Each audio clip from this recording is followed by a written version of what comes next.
ഒട്ടേറെ ക്രിമിനൽ കേസിൽ പ്രതിയായിരുന്ന കായംകുളം കണ്ടല്ലൂർ സ്വദേശി സുമേഷ് 2017 ഫെബ്രുവരിയിലാണ് കൊല്ലപ്പെട്ടത്.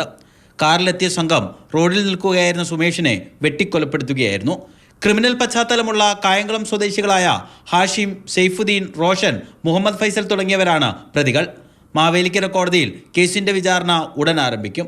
മൊഴിമാറ്റണമെന്നാവശ്യപ്പെട്ട് കേസിലെ പ്രതികളും ഇവരുടെ സുഹൃത്തുക്കളായ ഗുണ്ടകളും ഭീഷണിപ്പെടുത്തുന്നുവെന്നാണ് ദൃക്സാക്ഷിയുടെ പരാതി. ശത്രുവായിട്ട് ഇത്രയും കാലം കണ്ടിട്ടില്ല, ഇനി ശത്രുവായിട്ട് കാണണമെങ്കിൽ കാണാം. അവർ ശത്രുവായിട്ട് കാണുക എന്ന് പറഞ്ഞാൽ അവരുടെ രാഷ്ട്രീയ പിന്തുണയും പണത്തിൻ്റെ സ്വാധീനവും വെച്ചിട്ട് നമ്മളറിയാത്ത പല കാര്യങ്ങളിലും നമ്മളെ അവർ ഇൻവോൾവ് ചെയ്യിച്ചു കളയും. ഇത് ആരൊക്കെയാണ് വിളിക്കുന്നത്? ഇതിനകത്ത് എന്നെ വിളിച്ചുകൊണ്ടിരുന്നത് സെയ്ഫ്, രണ്ടാം പ്രതിയാണിതിൽ. പിന്നെ അനീഷ്, ആ പുള്ളിക്കാരനും എന്നെ വിളിക്കുന്നുണ്ടായിരുന്നു. ആദ്യമൊക്കെ ഇവരുടെ വിളി ഓക്കെ ആയിരുന്നു. പിന്നെ എനിക്ക് ഒരുപാട് അനോണിമസ് കോൾ വന്നു തുടങ്ങി.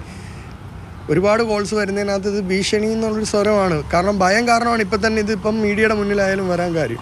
സുധീഷിന്റെ പരാതിയിൽ 2 പേർക്കെതിരെ കനകക്കുന്ന് പോലീസ് കേസെടുത്തു. 1-ാം പ്രതിയായ ഹാഷിമിന്റെ സഹോദരനെ സുമേഷ് ആളുമാറി വെട്ടിയതാണ് കൊലപാതകത്തിന് പ്രേരണയെന്നാണ് അന്വേഷണ സംഘത്തിന്റെ കണ്ടെത്തൽ. മാതൃഭൂമി ന്യൂസ്, ആലപ്പുഴ.